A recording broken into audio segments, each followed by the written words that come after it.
Bonjour et bienvenue dans Feeding Under Fire. My name's Simon Walker, I'm a PhD candidate from the University of Strathclyde, and as you've probably guessed, today we're going to be making French soldiers' food. Now, food was an important part of any soldier's experience during the First World War. This is no different for the French soldiers, or the poilus as they were regularly called, which meant hairy because they weren't actually allowed to shave. Now, the dish that I'm going to be making is a dish called rata.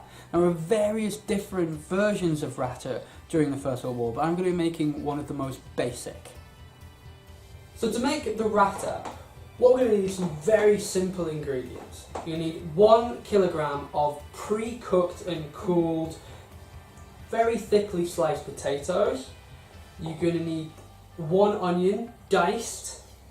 You're going to need around about just over 1 spoonful of lard cubed, half a tablespoon of salt, and around 650 millilitres of water. Now, the original recipe was actually for 4 people, so I've actually halved all of the measurements so we can make it.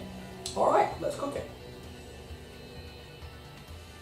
The poilu diet tended to include bread, rice, pasta and some wine, and they were supposed to be getting somewhere in the region of about 4,000 calories per day. Now, this is less than what the British were getting, but what is interesting is that the French authorities seem to take a direct interest in the nutritional value of what their men were eating. And we know this because if we look at the 1915 French military cooking manual, you get the following instructions. It's recommended that the heads of battalion, before approving projects for menus, seek the advice of the military doctor, who will ensure that the various nutritional elements are represented in wise proportions, both in nature and quantity.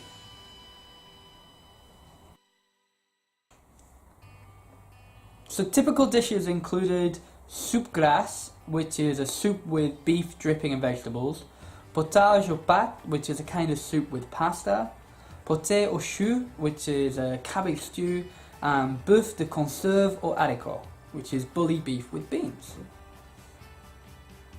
So according to a manual, there were potentially 4 meals, but usually 3. You had the morning meal, in which it was coffee with bread and if possible some soup. The midday meal usually came during the Great Break, which was the middle of the day. The evening meal was the big one. It was much more substantial and it was supposed to be better and abundant, and the leftovers were supposed to be used for the following day. And there was the light meal, which was a quickly made meal which was usually cold and could cover if there was a particularly large gap between lunch and dinner. Now, the poilu, like many other armies, also had emergency rations, and like the British, they had hard biscuits and tinned meat, except the French tended to refer to their tinned meat as viande de singe, which means monkey meat, because they used to joke about where the meat actually came from. Now, there are questions of whether these rations should have been eaten at all, because French soldier Jean Rougon talks about how one of his friends got into trouble with their commanding officer for eating his rations because he was hungry. And an older soldier within their regiment then replies that if he'd done the same thing in the French Foreign Legion, he would have got 8 days in prison for every missing biscuit. It's not really worth it for a heart attack.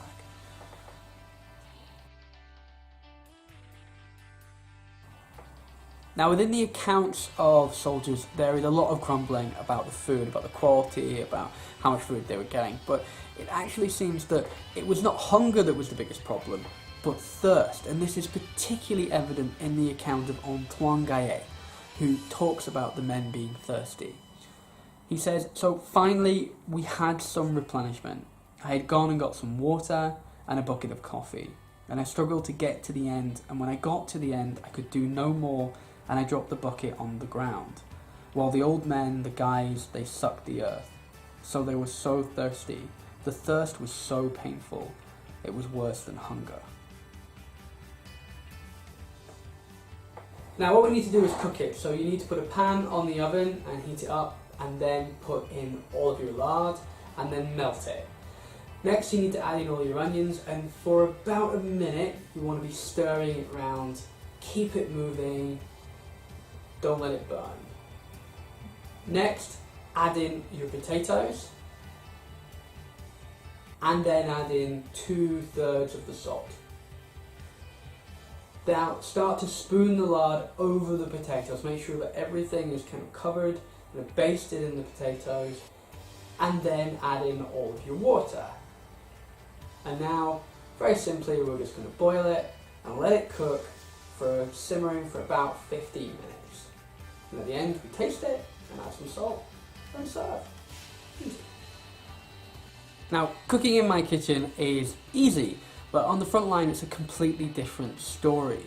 Now, at the beginning of the war within the French army, 2 men within the battalion tended to have a cooking pot, and it was their responsibility to feed the rest of the men. But as the war entrenched, the French military turned to develop le cuisine roulante, a rolling kitchen, a movable kitchen that meant that food was prepared behind the lines, and teams of 3 and 4 men from each battalion would then go out and collect the food and bring it back to the front. Now, this delivery service wasn't always perfect, and the Memoirs of Sergeant Lefond explains how this works. The men of the field kitchens came by groups of 3 or 4 from the trenches behind us. The first 2 had a long rod on their shoulders and rolls of bread on it. Others carrying canvas pails and kettles, the coveted wine and brandy. Others bend under the weight of pots which hold lumpy black bean soup, which splashes out at every jolt in the path. It's already cold and greasy. Okay, so everything's done, it's all cooked and now prepared, and it actually looks quite good, smells amazing. So today, for my taste test victim, I'm very lucky to have Elena Romero Passerin from the University of St Andrews. She is a historian who specialises in the history of botanic gardens. Yes, I am. Yes, you are. Thank you for having me. Thank you for coming. And I have to admit something, Elena actually is French, and therefore without her this episode wouldn't exist, because as you've probably noticed so far, my French is utterly appalling. No, it's not. That's a lie. So, shall we give it a try? Yes, of course. Yeah, I mean, it smells alright, right? It smells really good, actually. So it's potato, it's onion, it's salt, it's fat. That's fat. It tastes really good. It does. How does it compare to my usual cooking? I mean, it's less elaborate Right, than okay. your usual cooking, but it's pretty good. I mean, it's boiled potato with lard and onions. Really, how can it go wrong? But Essentially, how can even I mess that up? Yeah, wonderful. So Elena helped me do most of the research for this. So how difficult was it to find a recipe for this? it was a little bit difficult because a lot of the sources were not accessible from where we are. Okay. But we ended up finding lots of things on Gallica, which is the digital catalogue for resources from the National Library of France. So there's a digitalized version of the military army cookbook, which was really good, where we took the recipe. Yeah. Because we were sure that this was an actual recipe. Because there were other versions, right? Yes. Right. We found one that was handwritten and was for rice frata, Yeah. which was quite interesting, but we didn't go with in the end. Because this one was like obviously the most basic, but it was from a trusted source. Yeah, and it's something that, from what we can ascertain from the reading, it seems to something that would have come up fairly regularly. And Yes. I mean, consider the fact that it's basically potatoes, onions, and fat. It could be something that could be made quite often. But something that came up within our research, which is quite interesting, but quite funny, but also a little bit sad, is the story of one particular French soldier named Jules Ballier, who talks about the problem of getting the food to the men.